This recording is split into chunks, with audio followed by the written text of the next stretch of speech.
What if an ordinary man lived so close to God that he received revelations about the end times, before the flood even destroyed the earth, before the promises made to Abraham, before Moses parted the Red Sea? That man was Enoch.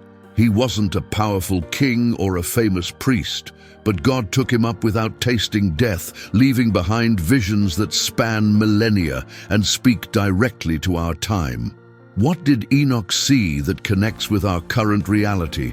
And how do these ancient revelations apply to you, living in this crucial moment of history? If you're curious to discover these connections, hit that like button now, and let's dive together into this ancient mystery. In humanity's early days, when civilization was taking its first steps and evil began spreading across the earth, an extraordinary man named Enoch emerged. Scripture summarizes his life in few words, loaded with mystery. Enoch walked with God, and he was not, for God took him. But what does it mean to walk with God? It wasn't merely obeying commands or following rituals. It was living in intimate communion with the Creator, synchronized with His purposes, hearing His voice in the silence of dawn and the gentle evening breeze. Enoch was an ordinary man, a family father, worker, citizen of his time, yet his soul was connected to eternity even while living in a world increasingly plunging into darkness. The Bible tells us that the wickedness of man was great on the earth, and every intent of the thoughts of his heart was only evil continually. Violence, corruption, and rebellion dominated society. However, Enoch remained faithful. His eyes weren't seduced by the temporary pleasures of a rebellious generation. His heart stayed anchored in the invisible, connected to the God who walked beside him day after day. And it was in this sacred intimacy that God granted him extraordinary visions, glimpses of heaven opening, angels falling, and a king who would come to judge and redeem. If this message is touching your heart so far, show your support with a like and continue with us on this prophetic journey. Among all the revelations Enoch received, one stands out with overwhelming force: the vision of the Lord descending from heaven, accompanied by 10,000 saints to execute judgment upon the earth. This wasn't a quiet or discreet arrival. Enoch witnessed a royal procession, a heavenly invasion announcing the return of a king ready to restore justice to a broken world. The words of his prophecy, preserved in the Book of Jude, echo with urgency through the centuries. Behold, the Lord comes with 10,000s of his saints to execute judgment on all, to convict all who are ungodly among them of all their ungodly deeds. Visualize the scene Enoch witnessed: the heavens ablaze, the earth trembling, and God's armies advancing mounted on white horses, clothed in pure and brilliant linen. This wasn't the image of the humble carpenter of Nazareth, but of the Lion of Judah coming to judge the nations and establish his eternal throne. Enoch foresaw what John would confirm centuries later in Revelation: a king returning not as a lamb, but as a conqueror before whom every eye will behold him in his majestic glory. And most striking, this vision, revealed before the flood, projects directly into our days. Jesus himself warned in Matthew 24, "As it was in the days of Noah, so it will be also at the incoming of the Son of Man." Noah's world was plunged into violence, corruption, and contempt for truth. Does this sound familiar? Look around us. Wars spread among nations, natural disasters roar with increasing intensity, and moral degradation isn't just tolerated, it's celebrated. Could these be the precursory signs of Enoch's vision? The world groans as if sensing the approach of its king. Enoch's visions deepened, revealing dark aspects of human rebellion. He contemplated a generation where even the faithful would waver, their hearts turning away from divine wisdom.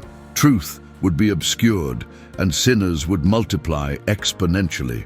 As he recorded in his ancient writings, "The righteous will be cast down, the world losing its anchor." The Apostle Paul, centuries later, echoed this warning in 2 Thessalonians, speaking of a great apostasy. a massive rebellion against faith before the day of the Lord. Contemplate our current world. Churches that once resonated with worship now remain silent, their pews empty, their altars cold. In great metropolises, historic cathedrals are transformed into museums or shopping centers, while voices proclaim that truth is relative and morality a matter of personal choice. Jesus himself predicted this in Matthew 24. And because lawlessness will abound, the love of many will grow cold. If you're recognizing these signs around you and want to better understand what's happening, subscribe to our channel so you don't miss the next revelations. Enoch gained access to extraordinary knowledge about the Watchers, celestial beings who abandoned their divine position to unite with the daughters of men, transgressing sacred boundaries. These beings taught humanity secrets not meant for mortal hands: enchantments, sorceries, weapon forging, and manipulation of creation itself. This forbidden knowledge unleashed violence and vanity, plunging the world into chaos. The Book of Enoch relates how these teachings corrupted the earth, generating unbridled greed and destruction. Now consider our age. Knowledge explodes at unprecedented speed in history. Genetic engineering reshapes life itself. Artificial intelligence thinks and learns, bordering the limits of human control. Hidden and revealed technologies wield power both to create and destroy. Daniel's prophecy rings true. But you, Daniel, shut up the words and seal the book until the time of the end. Many shall run to and fro, and knowledge shall increase. Are we echoing the days of Noah, when forbidden knowledge led to ruin? Enoch's vision functions as a mirror for our current choices. Knowledge itself isn't evil, but without God's wisdom it becomes a dangerous weapon. In this era of wavering faith and uncontrolled discoveries, Enoch's warning resonates strongly. Will we seek the Creator's guidance or pursue the shadows of the Watcher's secrets? Enoch's vision extended beyond the shadows of his time, penetrating the future with solemn truth. He contemplated a judgment not of water, as in Noah's days, but of fire, a fierce purification to cleanse a world immersed in corruption. His words, mirrored in 2 Peter's warning, speak of heavens and earth reserved for fire, kept for the day when the ungodly will face their reckoning. The flood was merely a prelude, a warning of God's patience and justice. In Noah's times, people feasted and built, blind to heaven's warnings, until the waters swallowed them. Today, we build towers that touch the sky, wield weapons capable of shattering nations, and live as if the earth were eternal. Yet cracks form beneath our feet. Wildfires devastate continents, storms intensify, societies tremble with civil unrest. Could these be whispers of Enoch's fire? Reminders that creation groans for its final purification. But even in judgment, God offers refuge. Just as Noah found safety in the ark, Christ presents himself as the true ark of salvation. If you're understanding the urgency of this message, share this video with someone who needs to hear this truth. In another vision, Enoch glimpsed hope, an incomparable figure, the elect one, destined to rule with perfect justice. This chosen one would sit on a throne of glory, transforming the earth with righteousness. John later confirmed this vision in Revelation. A king called Faithful and True, the King of Kings, riding forth to end all sorrow. Enoch's elect one isn't a distant dream, but Christ himself, promised to return not as a suffering servant, but as a triumphant ruler. Our world cries for justice. Leaders fail, empires crumble, promises break. Yet global shakings, from wars to collapsing systems, may be preparing the stage for his kingdom. Imagine it, a world where tears are wiped away, where swords become plowshares, where peace reigns under the elect one's throne. Isaiah's words resound, "Of the increase of his government and peace there will be no end." But his coming is also a reckoning. Every knee will bow, every heart laid bare. For some, his arrival will be joy, for others, terror. Enoch received a consoling revelation for the end times, the hidden righteous. Those who labored in secret, endured scorn, and suffered for God's name would finally step from shadows into light. "Fear not, you righteous," his words proclaim, "for your names are written before the glory of the Great One." Across the earth today, believers gather in shadows, clutching tattered Bibles in lands where faith costs everything. Underground churches whisper hymns under oppression's weight. Families risk all for a single page of Scripture. These are God's jewels, unnoticed by the world but cherished by heaven. Jesus himself promised in Matthew 10, "But there is nothing covered that will not be revealed, and hidden that will not be known." One day these faithful will shine like the sun, crowned with eternal honor. As Daniel foresaw, those who are wise shall shine like the brightness of the firmament, and those who turn many to righteousness like the stars forever and ever.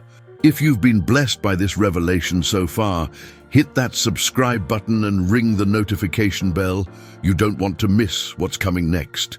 But Enoch's final vision blazes brighter still, a fire not of destruction, but of divine renewal. He spoke of an 8th week, a time when righteousness would triumph, when sin would perish, and creation itself would be cleansed. John's revelation echoes this. "Now I saw a new heaven and a new earth, for the first heaven and the first earth had passed away. This fire refines like gold in a furnace, burning away corruption to reveal a world remade.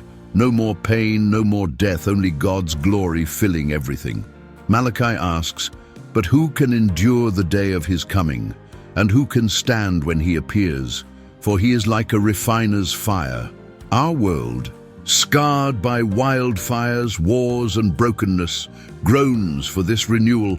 As Paul wrote, "For we know that the whole creation groans and labors with birth, pangs together until now." This fire tests us all. Our deeds, our hearts, will they stand like gold or burn like chaff? Enoch's prophecies aren't mere tales from antiquity. They are signposts for our time, roadmaps for souls navigating an increasingly chaotic world. Wars rage across continents, knowledge surges beyond control, faith wanes in the hearts of millions. Yet hope remains, burning bright for those who cling to Christ. He is the ark in the storm, the King returning in glory, the refuge for all who call upon his name. Revelation calls out, "Behold, I am coming quickly, and my reward is with me to give to everyone according to his work." The choice stands before us like a mountain peak, stark and unavoidable. Will we stand firm like the hidden righteous? Will we allow ourselves to be refined by God's fire? Or will we be swept away with a world that rejects its creator? The signs Enoch saw millennia ago flash before our eyes today like neon warnings in the darkness. Natural disasters intensify, nations rage, knowledge increases exponentially, faith grows cold, and the love of many fails. But for those with ears to hear, these aren't cause for despair. They're trumpet calls announcing the dawn of a new age. If this message has stirred something deep in your soul, don't let this moment pass. Hit that like button, share this video with someone who needs to hear it, and subscribe for more biblical insights that connect ancient truth to modern times. The Watcher's forbidden knowledge echoes in our genetic laboratories and artificial intelligence systems. The great falling away manifests in empty churches and relative morality. The fire of judgment smolders in our climate crises and social upheavals.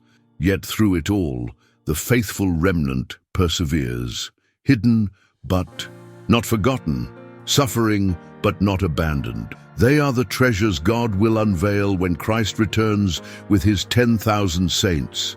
As we stand at this crossroads of history, with prophecy unfolding before our very eyes, the question isn't whether these things will come to pass. It's whether we'll be ready when they do. Will you choose wisdom or folly, light or darkness, the narrow path that leads to life or the broad road that leads to destruction? Enoch walked with God in the midst of a corrupt generation and was taken up without seeing death. Noah found grace in God's eyes and was saved through the flood. The choice that faced them now faces you. Choose today whom you will serve, for Enoch's ancient words thunder still across the millennia. The King is coming, and with him a new creation. Hold fast, your unveiling awaits. The time for playing church is over. The hour for lukewarm faith has passed. The season of compromise has ended. Rise up, you hidden. Righteous, shine forth, you lights in the darkness. Stand firm, you pillars of truth, for the one who was and is to come stands even now at the door. And when he appears, we shall be like him, for we shall see him as he is. This is Enoch's ultimate prophecy, not just judgment for the wicked, but transformation for the righteous. Not just an ending, but a glorious beginning. The question remains, where will you stand when the heavens open and every eye beholds him coming in? Power and great glory, your destiny hangs in the balance. Choose wisely, for eternity is watching.